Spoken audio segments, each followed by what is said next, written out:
생각합니다. 자, 페미니즘에 대해 가지고도 얘기를 해보자면요. 사실 페미니즘에 대해 가지고 굉장히 한 3, 4년 동안 논쟁이 많았었는데 이제는 대충 정리되어가는 분위기죠. 예, 더 이상 이제 정치권에서도 젠더 이슈를 그렇게 크게 다루지 않는 게, 왜냐면 이 페미니즘이라는 것 중에서 레디컬 페미니즘에 해당하는 것들, 지금 대한민국 페미니즘의 역사가 한 20, 30년 됐다고 치면은 당연히 김대중 정부 시절에 여성부가 생기고 이랬을 때는 그 역할이 필요했죠. 왜냐하면 그때는 가부장제도 굉장히 심했고 제도적으로 여성에게 불합리한 제도들이 많았기 때문에 그걸 개혁하기 위한 여러 가지 조치들을 할 필요가 있었죠. 그래서 여성부가 역할을 다 한 다음에 그 다음부터 이제 여성부가 원래 일시적으로 생성된 부처였는데 계속 유지되면서 엉뚱한 할 일을 찾아다니면서 이제 이런 일들이 좀 이상한 방향으로 흐르기 시작한 거죠. 그러다 보니까 레디컬 페미니즘이라는 것이 이제 국제적 조류에서도 있었고 우리나라에서 발달하게 되는데, 최근에 가장 충격적인 사태가 이제 결국에는 이게 동덕여대에 제가 갔다 왔었는데, 동덕여대에서 결국엔 공학 반대 시위를 하면서 자기 학교를 자기 손으로 이제 때려 부수는 그런 상황이 발생했던 거죠. 근데 이게 현장에 가보고 좀 굉장히 놀랐던 게 뭐냐면은 도대체 무슨 목적인지를 알 수가 없는 그런 시위가 이제 실제로 진행이 됐다는 거죠. 공학 반대라고 하는데 사실 공학 반대를 하려면 공학을 하기 위한 어떤 결정을 하고 그에 따른 의견 수렴의 과정이 있었을 때 거기에 대한 반대 의견을 내야 되는 것인데, 그냥 아이디어 차원에서 한번 나온 것에 대해 가지고 학교를 때려 부수는 정도까지 갈 일이냐라는 인식이 있었던 거고, 제일이 황당한 게 뭐냐면 이게 지금 연합뉴스에 촬영한 사진인데 얼마 전에 있었던 동덕여대 졸업식 사진이거든요. 자기 학교를 일부 학생들이 자기가 때려 부수니까 그 다음에 도대체 졸업 사진을 찍을 공간이 없는 거예요. 그래가지고 실제로 배경의 어느 각도를 잡아도 이런 게 잡히는 그런 상황 속에서 지금 판때기 앞에 놓고 이렇게 사진 찍을 수밖에 없는, 자기가 정들었던 교정에서 졸업사진 하나 찍을 수 없는 상황이 됐던 건데, 저는 이게 사실 많은 동덕여대 구성원들 그리고 또 우리 사회 일원들한테 충격을 준 사안이 아니었을까 이런 생각을 합니다. 왜냐하면 우리 사회에서 결국에는 어떤 전혀 말로써 이런 타협이나 이런 걸 풀어내지 못했다는 걸 방증하는 것이거든요. 그래서 저는 이게 앞으로 대한민국에서 정말 어찌 보면 보호받고 지금까지 과격한 행동이 좀 자제되어야 될 공간이었던 교육의 현장에서도 이런 일이 발생했다는 것 때문에 앞으로 걱정이 커지는 것이고, 저는 아직도 걱정하는 게 만약 이번 주 금요일 날 윤석열 대통령이 저는 몇 프로 탄핵될 거라고 생각하고 8대 0이라고 생각하는데 8대 0 탄핵이 인용되면은 어떤 일이 발생할까? 헌법재판소를 습격하려는 일부의 무리가 있지 않을까? 폭력 사태를 일으키는 사람이 있지 않을까? 여러분도 솔직히 걱정되실 거 아닙니까? 최근에 대한민국에서 해서는 안 되는 일들이 너무 많이 일어나잖아요. 어떻게 서부지법을 법원을 때려 부수러 갑니까? 제가 현장도 갔다 왔는데 판사를 잡으러 그 법원 위에까지 뛰어 올라가고, 판사 잡았으면 어떡할 건데요? 판사를 못 발견했으니 망정인데 발견했으면 어떨 건데요? 뭐 습격할 겁니까? 대책도 없이 이렇게 가는 거죠. 저는 이런 것들을 보면서 굉장히 대한민국 위기에 있다라는 생각을 하는데요. 저는 뭐 사실 그래서 대한민국에서 이제 우리가 해야 될 일은 뭐냐면 지성의 영역에서 이런 논쟁의 과제들을 하나씩 풀어나가야 되는 것이다. 저는 그렇게 생각합니다. 제가 사실 아까 맞는 말을 계속 던지겠다고 얘기했는데요. 제가 작년에 개혁신당이라는 당을 차리면서 던졌던 것 중에 보면은 뭐 이런 것이 있습니다. 제가 노인무임 승차대해 가지고 이제 개혁이 필요하다라는 얘기를 던졌어요. 노인무임 승차가 사실은 과거에 전두환 대통령 시절에 65세 이상이 인구의 3, 4% 정도 됐을 때 시작된 제도예요. 지하철이 생기고. 근데 지금은 인구의 거의 한 20% 가까운 사람이 노인 무임승차의 혜택을 보는 계층이 된 상황 속에서 이 제도가 유지될 수 있겠느냐에 대해서 질문을 던지고 이거를 바꿔야 된다. 그래서 제가 제안했던 건 뭐냐면은 할인으로 일부 전환하고, 그리고 한 연간 12만 원 정도까지는 무상으로 이용할 수 있는 바우처를 주자 이랬거든요. 근데 이 논의 정도면 굉장히 온 건 아닌데 이 논의를 꺼내자마자 바로 다른 정당들에서 뭐라고 했는지 혹시 기억나신다면은 노인 갈라치기 하지 마라. 이렇게 나오죠. 그러니까 우리가 토론을 하는 과정 속에서 가장 지양해야 되는 게 뭐냐면은 한마디의 단어로 싸잡는 거를 할 때는 그거에 대한 강한 거부를 해야 된다는 거죠. 예전에 통일에 대해 가지고 조금 다른 생각을 가진 사람을 한마디로 정리하기 위해 사용했던 단어가 뭐겠습니까? 빨갱이. 예. 통일에 대해서 누군가는 예를 들어 햇볕 정책 같은 정책을 선호한다. 충분히 해볼 수 있는 생각이거든요. 전 세계 어느 나라에나 유화 정책과 강경 정책은 공존할 수밖에 없는 거예요. 대외 정책이 있어가지고. 근데 우리나라에서 대북 유화 정책을 얘기하면, 그 햇볕 정책을 얘기하면은 빨갱이 소리 듣던 시절이 있었다는 거죠. 김대중 대통령이 당선되셔가지고 실제 그거를 대통령의 권한을 할 수 있기 전까지는 북한과의 대화를 얘기하는 것 자체가 빨갱이 소리라는 말로 정리될 얘기였던 것이죠. 마찬가지로 지금 대한민국에서 저런 정책에 대해 가지고 이야기할 때마다 바로 나온 반응이 뭐냐면은 갈라치기 뭐 이런 겁니다. 그 말을 하면서 계속 반복이에요. 그냥 뭐만 말하면 막 갈라치기. 너 갈라치기 하지 마. 너 갈라치기 하지 마. 이런 말만 반복하거든요. 그러다 보니까 결국 어떤 일이 생깁니까? 이 문제는 절대 다뤄지지 못하고 쭉쭉쭉 흘러가지고 이제는 지하철 요금 2,000원 시대가 바로 앞에까지 다가온 거죠. 지금 수송 원가로 치면 이미 2,000원 넘었어요. 근데 그거를 적자를 계속 불려가면서 1,450원, 1,500원대 묶어놓는 거죠, 지금. 지금 1,400원에서 1,550원까지 곧 오른다고 하는데 저는 이게 기본 요금이잖아요.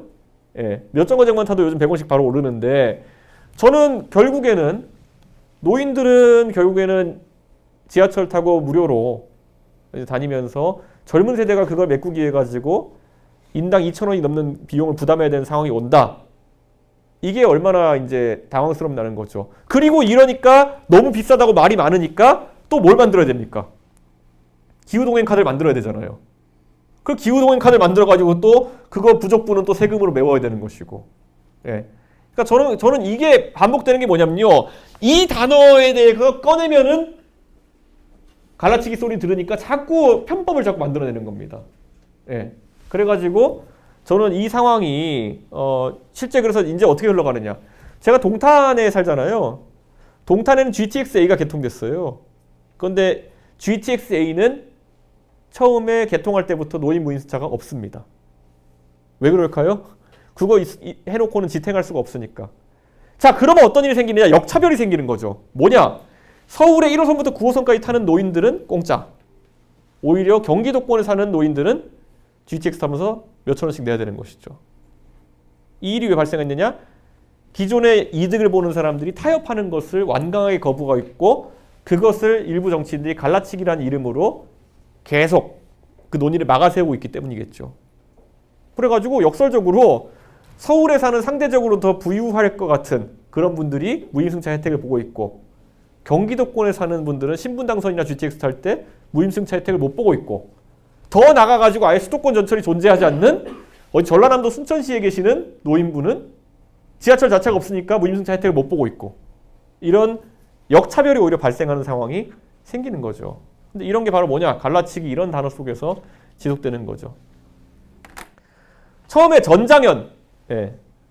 이준석이 태클 걸었던 것 중에 가장 빡셌던 게 전장현인데 여기 혹시 4호선 타고 다니시는 분 있나요? 예. 예, 여기 아마 강북 지역에서는 4호선의 영향권에 계신 분들이 꽤 있는데 저도 노원구에 있었으니까 4호선은 노원구민의 생명줄입니다. 예. 4호선 없는 노원구는 상상할 수가 없습니다. 예. 당곡에 상계, 노원, 창동까지 해가지고 꽉꽉 채워서 내려옵니다. 하루에 140만 명이 타는 그 지하철이에요. 그런데 이 전장현에서 4호선을 찍어가지고 본인들이 투쟁의 대상으로 삼은 겁니다. 왜 그럴까요? 이분들 본진이 해화역에 있어서 그래요. 예, 다른 이유는 없어요. 예. 이분들 본진이 해화역에 있어요. 그래서 이분들 본진이 해화역에 있으니까 해화역에서 계속 이제 투쟁을 시작하시고 그러다 보니까 4호선 라인 전반을 다루게 되고 하필이면 윤석열 대통령이 용산으로 대통령실 이전하면서 거기 삼각지역도 있다 보니까 4호선이 이제 메인 투쟁의 장이 된 거죠. 여기에 보시면요. 이분들이 처음에 투쟁을 시작했을 때 많은 분들은 이동권 투쟁한다고 생각하셨죠. 예, 저분들이 너무 지하철을 타는 게 어려워가지고 본인들의 생존의 권리를 주장하고 있는데 이 이준석, 이 피도 눈물도 없는 인간은 왜 저걸 반대하는 것이냐 정도로 이해했던 사람들이 95% 이상이었어요.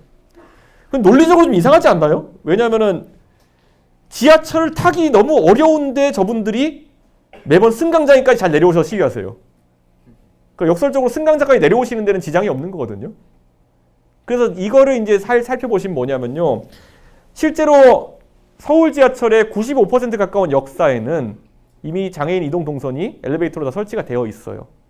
일부 한 대여섯 개 역사에 설치 안 되어 있는 거는 역에다가 엘리베이터 팔 수 있는 구조가 안 나와서 그래요. 지하 구조가. 그래가지고 못 넣어놓은 곳들이거든요. 근데 이분들이 그래가지고 투쟁하시면서 맨 앞에 전면에 내세운 거는 이동권 투쟁이에요. 네. 우리가 이동권 때문에 이렇게 누워가지고 이걸 지하철 운행도 방해하고 하는 겁니다. 국민 여러분 이렇게 하세요. 근데 실제로 아까 말했던 것처럼 지하철 탑승하시는데 문제가 없는 상황이에요. 전 세계에서 가장 잘 돼 있어요. 장애인 이동 동선이. 그런데 대부분의 대중은 장애인에 대해 가지고 측은지심으로 우선 바라보기 때문에 저게 맞겠거니 하면서 이제 보는 거죠. 근데 그 주장의 이면으로 이제 들어가 보면은 저분들이 주장하는 항목 중에 보면은 탈시설이라는 게 있어요. 예. 탈시설이라는 게 뭐냐면요. 지금 장애인분들 중에서 중증이신 분들 같은 경우에는 어떤 시설에 모여가지고 사시는 분들이 있죠. 그러면은 거기에 예를 들어 한 20명이 사신다고 하면은 거기에 도와주시는 분이 한 대여섯 분 계시고 이런 구조로 이런 시설들이 운영이 되겠죠. 근데 이분들의 주장은 뭐냐면 탈시설을 해야 된다. 탈시설이라는 게 뭐냐? 이분들이 각자의 집에서 생활하실 수 있어야 되고 이분들의 활동을 보조하기 위해서 국가는 모든 비용을 대야 된다는 주장이에요. 그럼 이분들의 구조대로 가게 되면은 어떻게 되냐면 장애인 한 분이 예를 들어 집에서 시설에 한 집에서 생활하세요. 그럼 이분이 몸을 가누시거나 아니면 의사표현하기 어려우신 중증이시면은 그러면은 이분을 도와드리는데 2명에서 3명 정도의 사람이 고정을 붙어야 돼요. 그러면은 이 말인즉슨 뭐냐면은 장애인 한 분이 탈시설하기 위해 가지고는 실제로 2분에서 3분에 해당하는 사람들의 활동 보조비를 국가가 다 부담해야 되는 거예요. 그럼 여러분들이 그냥 이걸 상식적으로 봤을 때 이게 유지 가능한 복지체제인지에 대해 가지고 생각을 해봐야 되는 거거든요. 근데 이분들은 그거를 주장하실 수 있죠. 근데 그 주장이 관철되지 않기 때문에 결국 지하철에서 140만 명이 타는 4호선이 운행하지 못하도록 해가지고 자신의 뜻을 관철하려고 하는 것인데 저는 여기에 대해서 지적했죠. 이렇게 주장하면은 이거는 들어줄 수가 없다. 비문명적인 행동이다. 라고 했더니만은 장애인 혐오자로 이제 제가 몰렸죠. 근데 저는 이런 생각이에요. 여러분한테 한번 생각해보고 싶은 게요. 장애인이 선하냐 악하냐를 여러분은 장애인의 특성으로 판단할 수 있나요? 장애인이 더 많은 도움이 필요하다. 일반적인 활동에 더 많은 도움이 필요하다 정도는 동의할 수 있겠지만은 장애인이 선하다 악하다는 판단의 기준이 없어요. 그렇기 때문에 장애인이 실제로 이런 주장을 할 때 어떻게 우리가 받아들여가지고 어떤 협의의 테이블에서 이걸 논의해야 되느냐도 하나의 중요한 지점인데 지금까지 오히려 장애인 문제에 대해 가지고 여의도 정치권이 일반적으로 대했던 방식은 뭐냐면요. 저분들 맨날 저런다. 그러니까 한 1년에 한 번 정도 만나서 들어주는 척하고 돌려보낸다. 네. 그 다음에 또 1년쯤 뒤에 들어주는 척하고 돌려보낸다. 이게 반복되어 왔던 거예요. 그러니까 저는 오히려 이게 장애인 입장에서 미치고 팔딱 뛸 노릇인 것이요. 그래서 만나주면서 예예 다 들어드리겠습니다 한 다음에 그냥 돌려보내는 거죠. 근데 이게 지금까지 정치인들이 해왔던 일인 게 뭐냐면은 그게 가장 안전한 거거든요. 그 사람들한테는. 왜냐? 저같이 따지고 들어가지고 지하철 보니까 역사의 95%가 엘리베이터 돼 있는데요. 그러면 바로 야 너 장애인 혐오 이렇게 나오거든요. 그거를 제가 굳이 했던 이유는 뭐냐면 이 문제의 실제 본질이 뭔지를 한번 들여다보고 싶었어요. 계속 저도 바보가 아닌데 그냥 만나가지고 도와드릴게요 하고 1년 뒤에 보면 되죠. 예. 그게 소위 말하는 지금까지 정치인이 해왔던 가식의 행동들이라는 겁니다. 이렇게 해가지고 어떤 문제가 해결될 수 있다는 거죠. 예. 그러니까 저는 이런 문제에 대해 가지고 앞으로 완전히 우리 사회가 다른 접근을 해야 된다 이런 생각하는 거죠.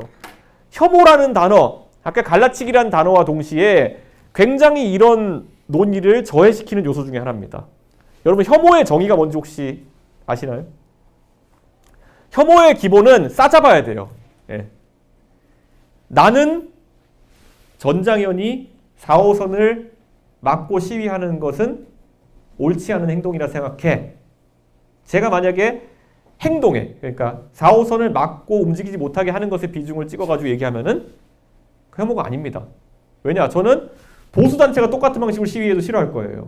그러니까 그 사람의 특성에 따라 싫어하는 게 아닌 거죠. 근데 만약에 나는 장애인이 싫어 이러면 이거는 혐오입니다. 그 사람이 장애인이라는 이유로 싫어한다니까요. 나는 국민대생이 싫어 그러면 국민대생이 혐오입니다. 그러니까 이 특성이 아주 이제 구분이 되는 것인데 저는 분명히 전장현이 저런 방식으로 자신의 뜻을 관철하게 하는 것은 저는 부정적으로 생각한다라는 말을 했는데 너 장애인 혐오지. 이렇게 나오고 거기에 맞아 이준석 장애인 혐오 이렇게 달리는 것이 아까 말했던 이런 논의를 굉장히 어렵게 만드는 그런 문제인 것이죠. 왜냐? 그분들의 마음속에는 그분들이 정치인도 아닌데 그렇게 댓글 달고 흩어지는 분들에게 정치인도 아닌데 그분들이 무슨 책임이 있겠어요. 네. 하지만 혐오라는 단어를 남용하는 것은 사실 빨갱이라는 단어를 남용하는 것이나 아니면 갈라치기한 단어를 남용하는 것만큼이나 대한민국의 독을 푸는 행동이다. 이렇게 말씀드리고 싶은 거죠. 결국 그렇게 누군가에 대해 가지고 간편하게 평가하고 가는 것 하나하나가 문제를 해결하기 위한 누군가의 노력에는 굉장히 장애 요소가 되는 것이죠. 그래서 저는 그런 부분을 한번 혐오, 갈라치기 이런 용어 이런 거죠. 어쨌든 저는 뭐 앞으로 대한민국에 있어가지고 많은 변화가 필요할 텐데요. 네, 오늘 질문을 많이 받기 위해서 이런 건 다 패싱할 텐데 대통령 선거는 5년에 한 번씩 있는 선거입니다. 그렇기 때문에 여러분이 이 선거에서 어떤 판단을 하느냐가 여러분은 20대 중반 후반을 지배해요. 네. 여러분들이 이 대통령 선거가 만약에 치러지게 된다면은 그 이후에 여러분 20대 후반 돼가지고 이제 또 다른 대통령 선거를 치를 거거든요. 그런데 그 사이에 여러분의 가장 황금기가 지나갈 겁니다. 그렇기 때문에 이런 것들을 판단해 가는 게 되게 중요하고요. 미래를 예측하는 가장 좋은 방법은 미래를 만드는 것이다라고 피터 드러크가 얘기했어요.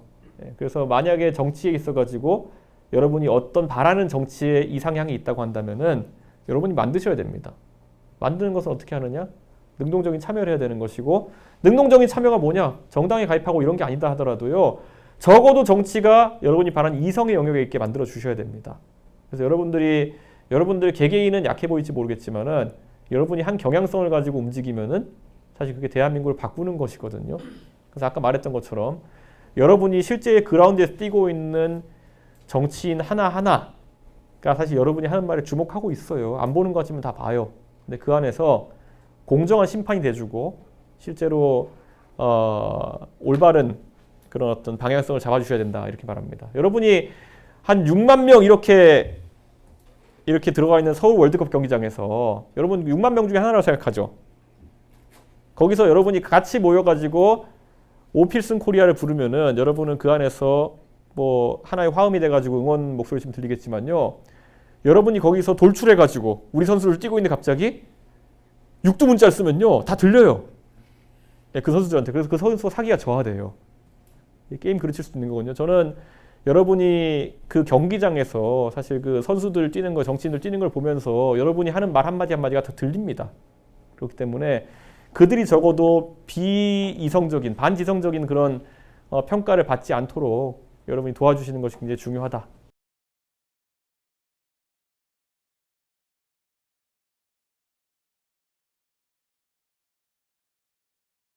제가요, 저 정치하다 보면 이제 뭐 제가 젊은 사람들하고도 얘기 많이 하고 제가 뭐 방송 가서 많은 말 하고 이러다 보니까요. 제가 공격받을 일도 많죠. 근데 제가 지금까지 살면서 받아본 공격 중에 제일 황당한 게 뭐냐면요. 제가 지하철 4호선을 타고 있었어요. 네, 그럼 지하철 4호선 딱 타면은 저를 알아보는 분들이 많죠. 근데 갑자기 저한테 어떤 어르신이 와요. 그러면 저한테 어떤 어르신이 이러는 거예요. 이준석이! 자네는 왜 조국이 딸이랑 결혼했나? 이러는 거예요.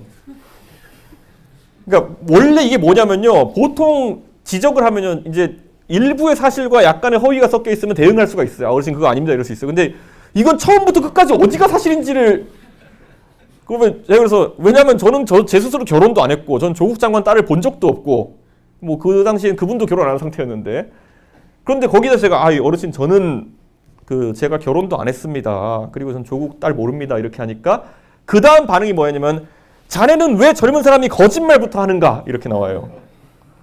그러면 뭐라고 합니까? 그래서 아니 어르신 진짜 안 했다니까요. 결혼 그렇게 하면은 유튜브에서 다 봤다고 이렇게 싸워요. 그러니까 저는 이게 대한민국에 얼마나 무의미한 가치 없는 논쟁들이 지금 벌어지느냐. 이거를 이제 우리가 한번 생각해 봐야 되는 것이죠. 정치인들이 과거 같으면은 이런 일에 시간을 그렇게 많이 쓰지 않습니다. 그런데 지금 대한민국 정치인의 대부분은 그런 쓸데없는 가짜 뉴스나 아니면은 잡설들과 싸우기 해가지고 보내는 시간이 대부분입니다. 거의 다 그 선동 자료에 대처하고 그 거짓에 대처하는데 많은 시간을 쓰고 있습니다. 그렇기 때문에 이런 반지성의 상태를 어떻게 벗어날까가 굉장히 중요한 문제겠죠. 적어도 형식 논리라도 맞춰야 되는데 이 형식 논리를 맞추지 않고 그냥 우격다짐으로 가게 되는 거죠. 이게 우리가 보통 유튜브의 알고리즘 효과라고 이야기를 하는데요. 우리 사회의 정보 전달 체계라는 게 많이 바뀐 거겠죠. 예전에는 전국에 예를 들어 뭐 부정선거론자들이 1%가 있으면은 5천만 명, 50만 명 아닙니까? 그럼 동네에 풀어놓으면 몇 명씩 안 돼요. 근데 이들이 다 같이 모여가지고 우가 할 수 있는 공간을 만들어준 게 바로 유튜브죠. 나 평소에서 내가 음모론 믿으면서 나 애국한다고 착각하고 있으면은 그냥 미친 사람 취급당해가지고 자연적으로 면역이 될 텐데, 그게 아니라 어떤 애국자의 유튜브 채널에 가보면 나 같은 사람이 몇십만 명 있는 겁니다.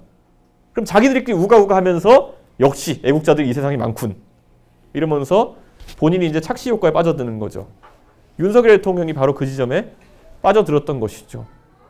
윤석열 대통령이 유튜브에 심취했던 이유가 무엇이냐? 많은 사람들이 물어보면 간단합니다. 옛날에 조국 사태 때 본인이 많은 공격을 받고 있었을 때, 그때 문재인 정부 시절이니까 방송국 TV를 틀어보면은 자기 우월 준 사람 별로 없는데 유튜브를 트니까 갑자기 보수 유튜버들이 적의 적은 친구라고, 조국 장관을 까기 시작하니까 본인에게 우군이 되는 걸 보면서 거기에 매료되기 시작해가지고 거기에 의존하게 된 것이죠. 원래 소수 종교에 해당하는 사람들이 마음을 얻게 되는 거 과정과 동일하죠. 현실에서 어려운 것이 있을 때 약간 좀 소수 종교나 특이 종교에서 접근해가지고 이렇게 포교하는 것처럼 그런 과정을 통해 가지고 대한민국 대통령이 포섭됐던 거죠. 네. 요즘 들어서 명태균 사건이라는 게 이제 많이 얘기가 나오잖아요. 근데 저는 대한민국 정치에 있어가지고 하다못해 일관성이라는 것도 좀 있어야지 우리가 대화하기 쉬울 것 같은데요. 윤석열 대통령이 처음에 명태균 사건이라는 것 때문에 문제가 됐을 때 그때 많은 사람들이 지적했던 게 뭐냐면은, 아니 어떻게 여론조사 결과를 받아보면서 돈을 안 주고 무상으로 그걸 받을 수 있어? 갖고 엄청나게 지적했습니다. 근데 이 똑같은 건인데 요즘은 오세훈 서울시장을 공격하기 위해 가지고 그 똑같은 사람들이 하는 게 뭐냐면, 어떻게 이런 사람은 돈을 줄 수 있어? 이렇게 공격합니다. 그러면 여론조사 결과를 받아본다 또는 그걸 제공받았을 때 돈을 줘야 되는 겁니까? 안 줘야 되는 겁니까? 그러니까 결론에 끼워 맞춰가지고 이렇게 장단을 쓰다 보니까 한 가지 사안에 대해 가지고 동시에 두 가지 주장을 하는 그런 상황이 생기는 거죠. 근데 이게 의외로 통용이 됩니다. 세 달 전에는 돈을 주면 안 된다 그랬다가 지금은 돈을 안 줬다고, 돈을 줬다고 뭐라 그러는 거. 저는 이런 게 굉장히 정치에서 혼란스러운 상황이죠. 자, 그러면 이준석 입장에서는, 자, 이준석이 그래 정치를 하는데 너도 그냥 그러면 여기에 대해서 닥치고 그냥 지나가면 되지 않을까?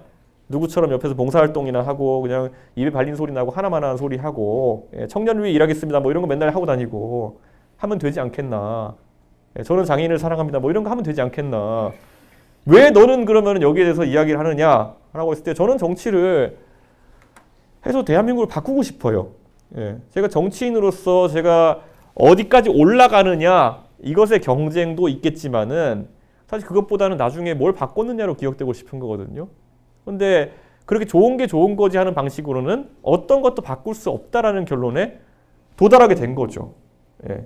사실 대한민국에서 사탕 발림하는 것만큼 쉬운 게 어디 있습니까? 제가 그거 몰라가지고 이렇게 살까요?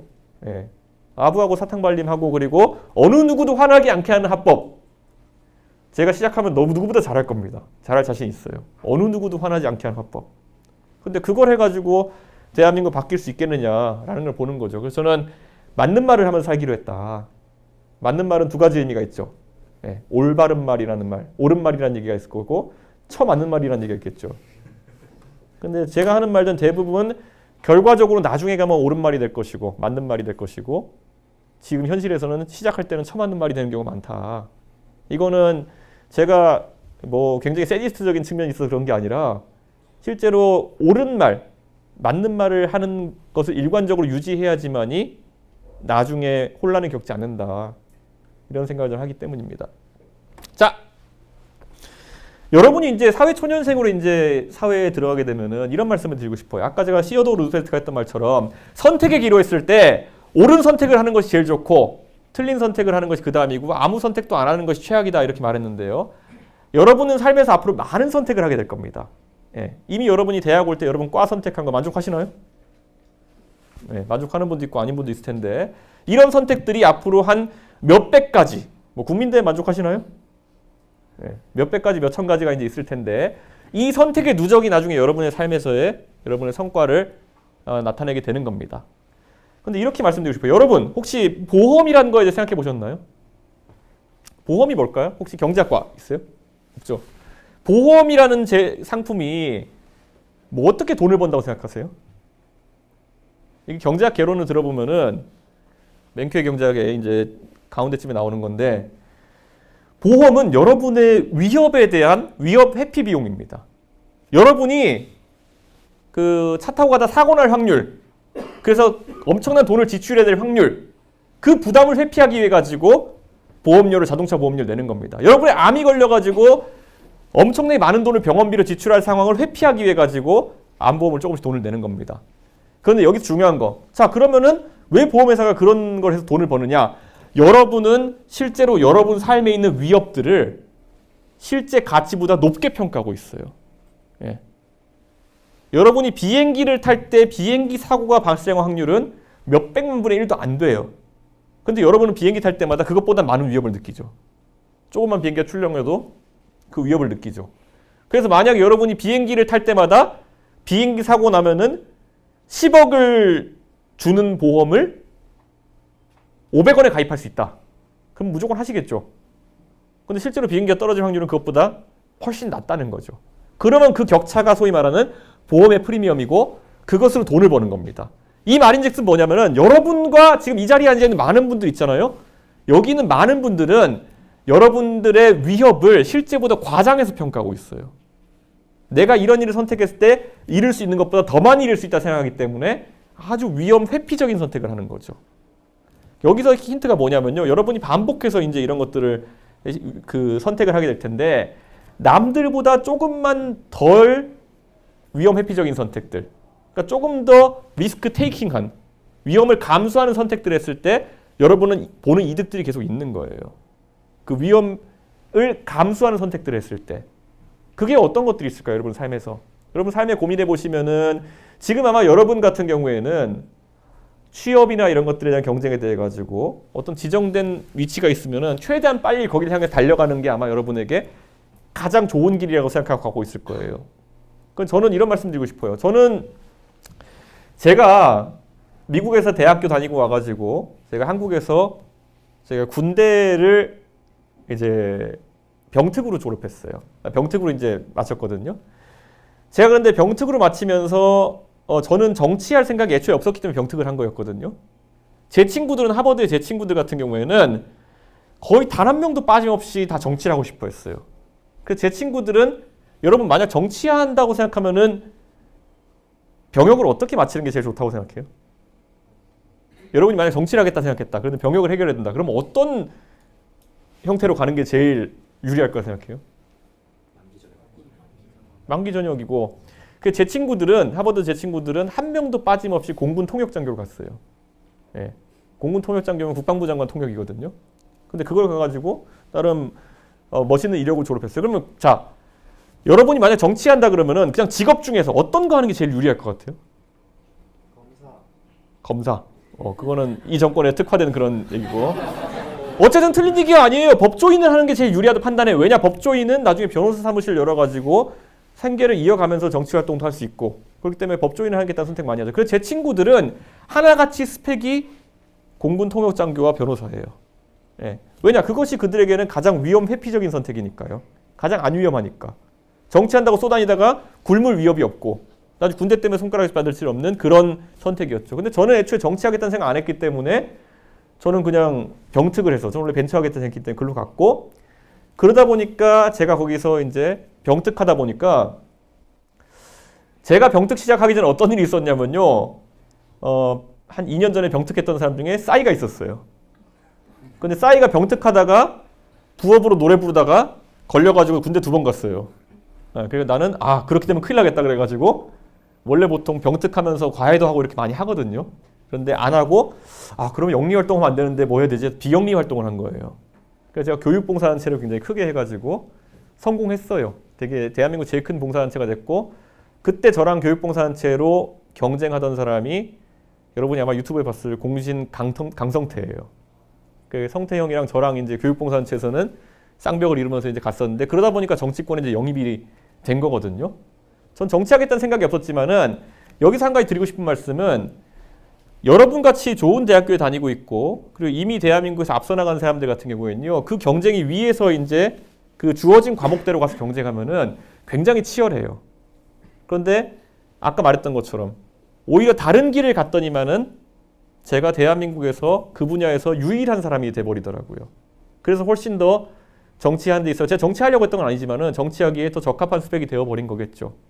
그런데 이런 것들이 아마 여러분의 삶에 있어가지고 계속 선택의 지점들이 들어올 텐데요. 조금 더 위험해 보이지만은 조금 더 색다른 선택들을 했을 때 여러분들이 좀 이득을 받을 수 있는 부분이 있다. 이렇게 말씀드리는 거죠. 이렇게 해서 여러분이 선택할 때마다 조금 더 위험하면서도 색다른 선택들을 했을 때 누적되는 그 이익이라고 하는 것이요. 무시 못합니다. 예를 들어 여러분이 주식 투자를 해요. 그런데 51%의 확률로 내가 오르는 주식을 맞출 수 있다. 그럼 여러분이 뭡니까? 여러분이 워렌 버핏입니다. 51%의 확률로 오르는 주식을 맞출 수 있는데 그걸 100번 반복 시행하면 여러분이 워렌 버핏이에요. 예. 그런 겁니다, 진짜. 예. 도박장에 가가지고 51% 확률로 이길 수 있으면요. 여러분이 떼돈 버는 겁니다. 복리의 개념을 적용해 보면요. 그러니까 여러분의 삶에서도 그런 남들보다 조금 이제 더 위험을 감수한 선택해가지고 얻는 이득들이 누적되게 되면은 결국 여러분들이 한참 앞서 나가게 되는 결과를 가지게 되는 거거든요. 그래서 이런 거 위험 회피에 대한 부분인데 이거는 경제학 교과서 보면 되고요. 저는 앞으로 대한민국에서 많은 변화가 있을 거라 봅니다. 그래서 정치하는 사람들이 이제 생각을 조금씩 바꿔나가야 되는 부분도 있을 거다 하는데요. 한미동맹이라든지 이런 것들 정치에서 굉장히 얘기 많이 나오는데요. 저는 보수도 진보도 이에 대한 관점 자체가 굉장히 고정적으로 흘러가고 있다는 생각합니다. 아까 제가 보수 진영 사람들이 얼마나 시대착오적인지 얘기했죠. 가면은 광화문에 가보면 시위하는 사람들이 태극기 흔드는 건 알겠어요. 대한민국 사람들이니까. 그건 성조기 흔들고 있습니다. 근데 성조기를 왜 흔드는지도 대충은 알 것 같아요. 예. 뭐 미국과의 어떤 친밀성을 강조하기 위해서. 그런데 가장 이해 안 가는 게 뭐죠? 이스라엘 깃발 흔들고 있어요. 그것도 교회 사람들이. 예. 이스라엘은 실제로 가보면 기독교 탄압 국가에 가깝거든요. 이스라엘에 가보면은 초등학교 교과서에 숫자를 더하기를 안 써요. 덧셈을 나타내는 기호로 한글 5자랑 비슷한 걸 쓰거든요. 십자가 표시를 쓰면 안 돼가지고. 교과서에 아예 그렇게 돼 있어요. 근데 오히려 한국에서는 이스라엘 깃발 흔들고 있으니까 제가 얼마 전에 이스라엘 대사가 저희 국회에 저희 방에 찾아왔길래 물어봤어요. 왜 그런지 아냐? 그랬더니 이스라엘 대사도 몰라요. 자기 나라 국기가 왜 대한민국 광화문에서 휘날리고 있는지. 그런데 그런 건데 어쨌든 한미동맹 같은 거 보수 진영에서 신두단지처럼 이제 모시고 있는데요. 이런 건 한번 지적해봐야 될 것 같아요. 정작 트럼프는 바뀌었어요. 예. 바이든도 그랬어요. 대한민국에 대해 가지고 이제 더 이상 과거의 사대주의 외교 같은 그런 방식으로. 우리 사대주의 외교가 뭐죠? 결국은 우리가 과거엔 중국의 패권을 어느 정도 인정해주면은 경제적인 무역의 혜택이나 이런 것들은 조선이 받아가는 형태. 그런 것들이 사대주의 외교였잖아요. 중화 질서에 들어가는 대신에 조공무역을 통해 가지고 경제적 이득을 얻어가는 체제. 그리고 체제 보장을 해주고. 근데 그게 사실 팍스 아메리카나라고 하는 미국 주도의 질서 속에서 우리도 그 질서 안에 들어있었던 게 사실이죠. 우리가 부인하고 싶든 말든 간에. 그런데 최근의 모습을 보면은 미국이 세계의 경찰로서 자기가 그런 부담을 져가면서 안보를 책임져주고 경제적 이득을 다른 나라에게 내주는 그런 것을 하지 않으려고 해요. 이것은 트럼프도 마찬가지고 바이든도 마찬가지였죠. 그래가지고 공장을 미국에 가져오라 그러고 그래서 얼마 전에 정의선 회장이 가가지고 미국에 몇십조 투자하겠다는 계획을 발표하고 트럼프가 어깨 두드려주고 이렇게 하잖아요. 그럼 여기에 맞춰서 대한민국의 정치 세력도 변해야 되는데 아직까지도 보수는 친미적 성향 그리고 진보는 반미 반일적 성향을 버리지 못하고 있어요. 저는 근데 이제 이거는 탈피해야 될 관점이 아닌가. 저는 미국에도 이제 당당하게 얘기할 수 있어야 되는 그런 상황인데 지금 보면요. 윤석열 대통령이 미국에 가가지고 외교 잘하는 것처럼 이제 했지만은 사실은 뭡니까? 가가지고 노래 불러주고 땡큐 미국 뭐 이런 거 해준 거잖아요. 이제 보면은. 저는 이제 이런 것들이 변하는 시대가 왔다. 저는 그런 생각을 하는 거죠. 이런 것들에 적응하지 못하는 변화를 거부하는 정치 세력이 지금 되게 많습니다.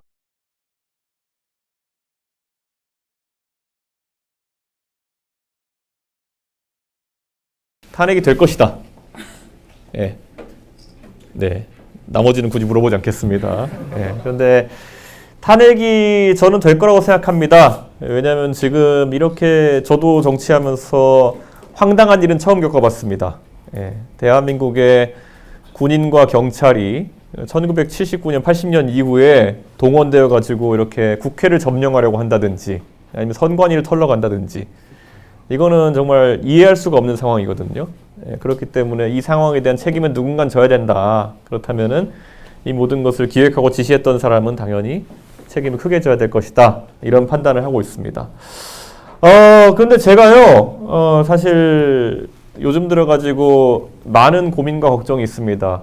이 정치의 과정 속에서 이 구조적인 문제가 왜 반복되는 것일까에 대한 고민을 하게 돼요. 예. 사실 저는 무슨 운명입니까? 제가 2011년, 12년에 정치를 시작했는데 저는 사실 보수 진영이 이제 하락기에 들어온 뒤부터, 쇠락기에 들어온 뒤부터 제가 정치를 시작하게 됐는데 그러다 보니까 저는 열심히 했는데 2011년, 2012년에 박근혜 대통령을 그래서 총선도 이기고 대통령 만드는 데까지 일조했는데 그분이 2017년 대걸 탄핵당하고 예. 그래서 나락간 보수정당을 살린다고 2021년 뭐 이렇게 해서 또 당대표까지 하면서 보수정당을 이기는 정당으로 바꿔놨는데 어떤 한심한 사람이 다 말아먹고 예. 그리고 이 한심한 사람이 저를 빈털터리로 만들어가 내쫓고 예. 근데 한 가지 다행인 게 있다면은 제가 기똥차게 이런 벼락이 떨어질 때는 그 당이 없더라고요. 예. 근데 박근혜 대통령 시절에도 탄핵이 될 땐 전 바른정당에 나가 있었고 그리고 지금 또 윤석열 대통령이 저를 또 내쫓아가지고 지금은 개혁신당에 이렇게 자리하고 있고 그러다 보니까 약간 이 파국을 제3자는 아니지만은 또 한 가지 다른 측면에서 지켜볼 수 있는 그런 상황이 되어가지고 여러분한테 얘기를 좀 할 수 있는 것 같습니다. 오늘 그래서 뭐 굳이 탄핵 얘기만 할 건 아니고요. 여러분한테 한번 정치를 바라보면서 여러 가지 관점에 대해서 얘기를 해보려고 합니다. 여기 지금 1학년 학생 계신가요? 2학년, 3학년, 4학년. 네, 다 골고루 있으시네요. 학년에 따라 가지고 조금 내용이 다를 수도 있겠지만은 그래도 한번 보편적으로 적용될 수 있는 얘기를 한번 해보겠습니다.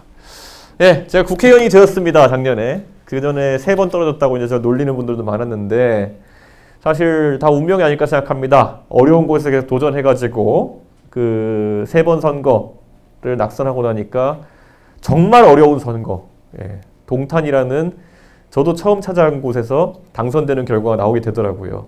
예, 그래서 다 가치 없는 시간 아니었다 이런 생각을 하고 아까 말했듯이 보수 진영에 또 벼락이 떨어지는 상황 중에서도 제가 국회에서 다른 정당으로 지금 기능할 수 있다는 것이 나름의 어쨌든 제 위치가 아닌가 그런 생각합니다. 저는 원래 프로그래머였어요. 예, 저는 원래 컴퓨터 프로그래머 출신입니다. 근데 프로그래머 출신들은 뭘 되게 중요하게 생각하냐면요. 논리입니다. 예. 프로그램은 짜보면은요. 이렇게 막 짠 다음에요. 실행시켜보면은 컴파일이라는 걸 합니다. 그런데 거기서 아예 에러가 나버려요. 프로그램의 논리에 안 맞으면은. 우리 어릴 때 프로그래밍 해보신 분도 있고 안 해보신 분도 있겠지만은 만약에 이러이러한 조건이면은 이것을 실행해라. 이런 것들을 막 짜놓은 게 프로그램이에요. 그래서 이 버튼을 누르면 뭐가 동작해라. 그 다음에 이 동작의 인풋이 뭐면은 이걸 해라. 이렇게 다 짜여 있는 게 프로그램인데요. 그러니까 저는 이런 것들이 동작하지 않았을 때 굉장한 혼란을 느낍니다. 그러니까 제 나름대로 그런 삶을 살아왔기 때문에 논리적으로 많은 걸 따져보게 되는데요. 정치권 같은 경우는 좀 그런 것을 잘 따지지 않는 그런 경우가 있었습니다. 여의도, 이게 여의도거든요. 근데 여의도 정치권에 가보니까 굉장히 이렇게 논리에 따라서 돌아가지 않는 많은 것들이 보이게 되고 그래서 제가 좌절감도 느끼고 이걸 한번 고쳐보겠다고 해서 정치를 많이 좀 빡세게 했던 것 같아요. 예. 근데 여의도에는 참 이렇게 논리적인 삶을 살거나 아니면 이렇게 좀 시대에 맞게 변하는 사람들이 굉장히 드뭅니다. 그래서 이 부분을 제가 계속 싸워오다 보니까 여기저기 이제 여러 가지 논란이 많이 생겼는데요. 여의도 정치에 있어가지고 어떤 변화나 이런 것을 거부하고 이런 사람들이 많은 이유가 뭔지를 한번 생각해 보자면요. 정치는요, 솔직히 왜 한다고 생각하십니까? 대한민국을 좀 더 나은 방향으로 이끌기 위해 가지고 서로 논쟁하고 싸워가지고 결과를 내는 게 정치거든요.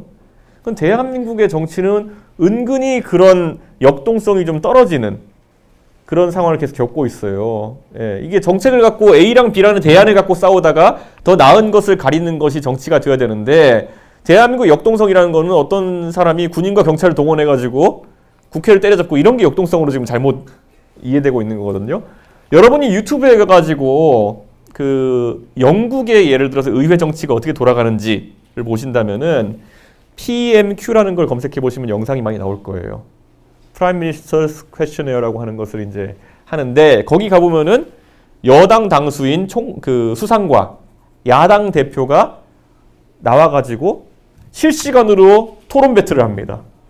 논쟁을 합니다. 그러니까 영국이라는 나라의 정치 시스템이라는 건 그 나라의 여당 대표나 야당 대표가 되려면은 최소한 거기 가서 밀리지 않을 정도로 말은 잘해야 되는 거예요. 굳이 비유하자면은 한 몇 주에 한 번씩 여당 대표와 야당 대표가 단 둘이서 책상 하나 앞에 놓고 사회자도 없이 토론 배틀을 100분 토론을 하는 겁니다. 둘이서.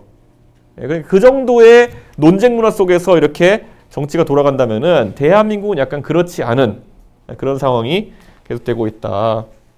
자, 저는 그래서 대한민국에 변화를 가져오기 위해서 여러 가지 일들을 이제 해야 된다라는 생각으로 정치를 하는데요. 예전에 이 사람이 미국의 대통령을 지냈던 시어도어 루스벨트라는 사람인데요. 결정을 한다고 할 때, 결정을 할 때 가장 좋은 것은 여기에 라이팅이라고 하는 옳은 결정을 하는 것이다. 그 다음으로 좋은 것이 틀린 결정을 하는 것이다. 근데 가장 안 좋은 것이 아무것도 하지 않는 것이다. 이렇게 얘기한 적이 있어요. 근데 대한민국 정치는 어느 정도 아무것도 하지 않는 게 덕목인 것처럼 굴러간 지가 꽤 되었습니다. 왜냐? 대한민국 정치는 이제 어떤 변화를 하려고 할 때 그것을 어떻게 하면 한 방에 제압하는지를 너무 잘 알아버렸어요. 기득권 세력이. 그래서 아마 여러분 지금 보면은 지성과 반지성의 대립이라는 것이 대한민국 정치에서 계속 일어나고 있습니다. 이게 보수가 옳다, 진보가 옳다 뭐 이런 차원이면 아까 말했듯이 A와 B의 대립이고 경쟁이라고 할 수 있을 텐데요. 그게 아닌 겁니다. 말이 되는 소리와 말이 안 되는 소리가 격렬히 싸우고 있어요. 근데 말이 안 되는 소리, 논리적으로 말이 안 되는 소리가 오히려 목소리가 커 보이는 현상까지도 발생하는 겁니다. 가장 대표적인 게 뭐냐? 대한민국 대통령이 제가 계엄을 터뜨린 다음에 이게 사실상의 본인이 저지른 친위 쿠데타에 가까운 거거든요. 그러면은 위키피디아에 가가지고 제가 계엄이 있은 지 한 2, 3일 뒤에 전 세계의 쿠데타 사례를 모아놓은 문서를 봤어요. 근데 가장 황당한 게 뭐냐면은 그래도 뭐 아프리카나 아랍의 지도자들이 쿠데타를 벌이고 이러면은 나름 거기에 정리된 걸 보면은 목적이 그래도 뭐 조국 근대화 아니면 뭐 나라를 잘 살게 하기 위해서 혼란스러운 사회를 정리하기 위해서 뭐 이런 거거든요. 근데 윤석열이라는 사람이 맨 마지막에 기록되어 있는데 거기 보니까 부정선거 이렇게 돼 있어요. 부정선거의 진실을 캐기 위해 가지고 했고 지속시간 뭐 2시간 뭐 이렇게 나와 있어요. 그러니까 저는 이것만 본다 하더라도 굉장히 지금 황당한 상황인데 대한민국 대통령이 그래도 서울대 법대까지 나와가지고 검찰총장까지 지낸 양반이 지금 이 상황에서 부정선거라는 아이템을 들고 이런 쿠데타성 계엄을 일으켰다라고 하는 거는 굉장히 이상한 거예요. 그리고 그 뒤에 진척된 것을 봐도 부정선거를 사실 믿는 분들이 대한민국에 상당수 존재한다는 거죠. 많게는 인구의 20, 30%까지 존재한다 이렇게 되는데 사실 그 안에 들어가면 저는 그분들과 끝없이 논쟁했지만은 논쟁이라고 하는 건요. 최소한의 기반인 아까 제가 A와 B의 대안의 경쟁이 된 논쟁은 그래도 해볼 만합니다. 예를 들어 이재명 대표와 제가 논쟁하면서 기본소득이 옳냐 아니냐고 논쟁하면은 적어도 해볼 만한 논쟁이에요. 근데 부정선거 논쟁을 해볼 때는 가장 황당한 게 뭐냐면은 첫 단계부터 맡깁니다. 자, 제가 물어봐요, 먼저. 도대체 부정선거, 그럼 육하원칙에 따라서 누가 했습니까? 그럼 무조건 중국이 했다 그래요. 예. 중국에 누가 했습니까? 그건 모른다. 하여튼 부정선거가 있었다. 결론부터 시작하는 거예요. 언제 했느냐? 그것도 모른다. 어디서 했느냐? 모른다. 근데 하긴 했다. 어떻게 했냐? 모른다. 그러나 하긴 했다. 왜 했냐? 문재인이 시켰다. 그다음 뭐 이런 식인 거예요. 네. 그러니까 이렇게 갔을 때 그럼 논쟁이 안 되면 그 다음에 그러면 아니 이거 어르신 이거 논쟁이 안 되는데요. 그렇게 하면 어떻게 되냐? 너 중국인이지. 그 다음 대화가 이렇게 갑니다. 네. 그러니까 너 한국 사람 맞아? 화교지. 이렇게 가버립니다. 근데 이게 지금 대한민국의 어느 일부의 지금 무슨 매니악한 집단들이 하는 게 아니라요. 상당한 덩어리의 사람들이 이걸 하고 있어요. 예. 그리고 여기에 결론에 끼워 맞춰가지고 파닥파닥 낚여가지고 이제 논쟁이 아니고 그냥 우격다짐을 하고 있는 겁니다. 사실 이번에 계엄이 터지고 나가지고 지금 이제 3일 뒤면 선고가 난다고 하는데 지난 4달이 흘렀거든요. 4달이면요 1년에 3분의 1입니다. 진짜 많은 시간이 흐른 거예요. 이 시간 동안 그러면은 대한민국이 무엇을 갖고 허송세월을 했느냐. 자, 처음에 계엄이 터졌어요. 그랬더니만은 일군의 사기꾼들이 가가지고 뭐라 그랬냐. 곧 트럼프가 우리를 구련하러 군대를 보낼 것이다. 예. 그때는 그럴듯하게 두고 여기서 믿었을 분이 있을지 모르겠지만 지금도 그걸 믿으면은 반지성이죠. 그거는. 예. 트럼프가 지금 군대를 가지고 와가지고 좀 있으면은 대한민국을 통치할 것이다. 그러니까 그때 윤석열이 풀려날 것이고 이재명 감옥 간다. 뭐 이런 거잖아요. 예. 그 다음에 수원에 있는 선거연수원에서 99명의 중국인이 체포되었다. 그래서 처음에는 주한미군이 끌고 갔다가 하다가 나중에 주한미군이 트위터로 그런 일 없다 하니까 주일미군이 끌고 가가지고 주한미군은 모르는 거다. 이런 식으로 얘기해요. 근데 이걸 보면서 되게 놀란 게 뭐냐면 그 다음에 어떻게 되느냐. 지금 광화문 광장에 가면은 무수히 많은 사람이 우리는 미국에게 헬프 시그널을 보내고 있어 하면서 성조기를 흔듭니다. 그럼 정작 주한미군과 주일미군은 거기에 대한 반박 성명을 트위터로 내요. 그런 상황을 우리가 어떻게 이해해야 되는 거냐는 거죠. 근데 이런 것에 지금 이게 제가요 지금 어디서 뭐 어렵게 찾아낸 끄트머리 얘기를 가지고 하는 게 아닌 거 아시잖아요. 이 이야기가 몇 달 동안 대한민국의 절반 정도의 의식을 지배했던 얘기라는 것이죠. 예. 아까 부정선거 얘기 좀 더 하자면요. 부정선거가 처음에 어떻게 시작됐느냐. 선거 지자마자 자기들끼리 왜 졌는지 받아들일 수가 없는 거예요. 결과를 믿을 수 없으니까 앞에 과정을 다 만들어버리죠. 제가 놀랐던 게 2020년입니다. 2020년에, 그러니까 이 부정선거 담론이라는 게 2020년 총선에서 져서 시작한 거예요. 그 2020년 총선에 지고 나가지고 국회에서 갑자기 부정선거 옹호한 사람들이 그 회의실에, 대회의실에 집회를 엽니다. 거기 보면은 자기들이 나름 한 달 동안 연구해가지고 왜 이것이 부정선거인지를 결과를 발표하는 국민보고회 같은 걸 해요. 근데 국민보고회 거기 저도 이제 도대체 이 뚱딴지 같은 소리 뭐 하는지 보자. 그랬더니만은 자기들이 나름 파워포인트를 또 열심히 만들어와가지고 1번부터 뭐 10몇 번까지 그 자기들이 생각하는 부정선거의 근거를 대요. 그런데 제가 기억하기에 가장 놀라웠던 건 뭐냐면은 9번이 뭐냐면은 근거가 개표에 사용된 LG 그램 노트북에는 와이파이라는 기능이 내장돼 있다 해요. 예. 근데 그걸 보고 어르신들이 가가지고 야 드디어 찾았다. 와이파이라는 기능을 찾았다.